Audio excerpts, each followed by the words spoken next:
ইউক্রেনের ঘন সবুজ বনাঞ্চল, গাছের ডালে ডালে জড়িয়ে রয়েছে লাখ লাখ মিটারের সূক্ষ্ম এক অদ্ভুত জাল। সূর্যের আলোর ছটায় চিকচিক করছে। দূর থেকে দেখে মনে হতে পারে বিশাল কোনো মাকড়সার তৈরি জাল, যা দেখলে যে কারোর গায়ে কাটা দিবে। কিন্তু এই রহস্যময় সুতার পেছনে লুকিয়ে আছে আধুনিক যুদ্ধের এক গোপন প্রযুক্তিগত লড়াই। বলা যায় এই মাকড়সার জাল বদলে দিয়েছে আধুনিক যুদ্ধের সংজ্ঞায়। ইউক্রেনের শক্তিশালী সিগন্যাল জ্যামিং এড়িয়ে আকাশে হামলা চালাতে রাশিয়ার ব্যবহার করা এই প্রযুক্তির কারণেই সামনে এসেছে এক ভয়ঙ্কর সত্য, যা আগামী দিনে শুধু ইউক্রেন নয়, পৃথিবীর অন্যান্য স্থানেও এমন দৃশ্যের জন্ম দিতে পারে।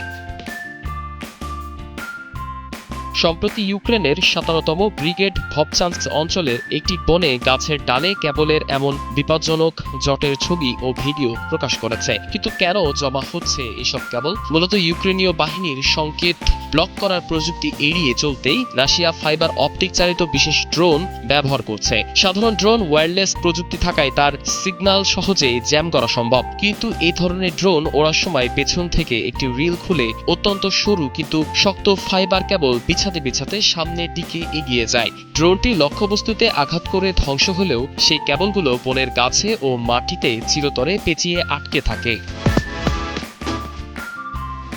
এই ড্রোন ব্যবহারের বিষয়ে রাশিয়ার বক্তব্য খুবই স্পষ্ট। মস্কোর দাবি, ন্যাটোর দেওয়া জ্যামিং প্রযুক্তি অকেজো করার একমাত্র শতভাগ সফল উপায় এই ফাইবার কেবল। কারণ কেবলের ভেতর দিয়ে সরাসরি সিগন্যাল পাঠানোর কোনো ব্লকার দিয়েই এই গতি থামানো যায় না। ফলে ক্যামেরা দিয়ে একদম পরিষ্কার ভিডিও দেখে রাশিয়ান ড্রোন চালকেরা যে কোনো লক্ষ্যবস্তুতে নিখুঁত আঘাত হানতে পারে। রাশিয়ার কাছে এটি বড় সামরিক জয় হলেও এর মাসুল দিচ্ছে ইউক্রেনের পরিবেশ। তবে ইউক্রেনেও এ ধরনের ড্রোন এখন রাশিয়ার বিরুদ্ধে ব্যাপকভাবে ব্যবহার করছে।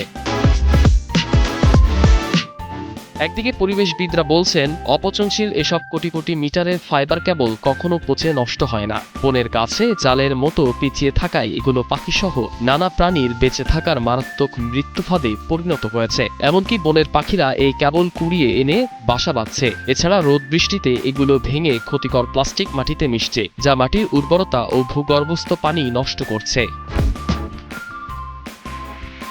একদিকে রাশিয়া যখন এই ড্রোনকে যুদ্ধের নতুন সাফল্য হিসেবে তুলে ধরেছে, অন্যদিকে ইউক্রেনের বনে জমা হচ্ছে শত বছরের ভয়ঙ্কর প্রযুক্তিগত বর্জ্য। এই ড্রোন শত্রুকে আঘাত হানলেও ইউক্রেনের প্রকৃতির বুকে রেখে যাচ্ছে শতাব্দীর সেরা এক পরিবেশগত বিষাক্ত ফাঁদ।